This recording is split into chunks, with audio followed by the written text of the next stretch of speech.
Azərbaycanda internet informasiya ehtiyatlarının sahibləri üçün kiber təhlükəsizlik sahəsində yeni öhdəliklər müəyyən edilir. Bununla bağlı informasiyalaşdırma və informasiyanın mühafizəsi haqqında qanuna dəyişiklik təklif edilir.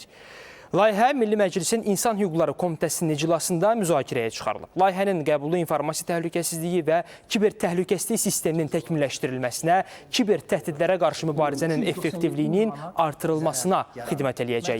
Kiber təhlükəsizlik sahəsində kadrların hazırlanması diqqət mərkəzində olacaq. Həmçinin rəqəmsal tədqiqat mərkəzi yaradılacaq və ayrıca vahid rəqəmsal məcəllənin yaradılması üzərində də iş gedir.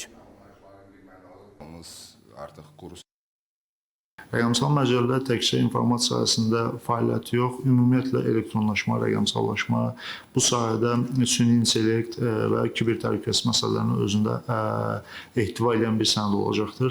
Hal-hazırda hökumət tərəfindən çox ciddi şəkildə buna diqqət ayrılıb. Nazirlər Kabineti tərəfindən bu sahədə fəaliyyət tamamilə əlaqələndirilib. Yəqin ki, qarşıda qoyduğumuz hədəflərdən biri tam beynəlxalq təcrübəyə uyğun və bütün bu sahədə tənzimləməni özündə əhatə edəcək rəqəmsal məcəlləni ərsəyə gətirmək olacaqdır. 25-ci ildə 28.766 rəqəmsal fırıldaqçılıq əməliyyatı qeydə alınıb. Və bu öz-özlüyündə vətəndaşlara və kart istifadəçilərinə dəymiş ümumi zərər 5.041.000 manatdır.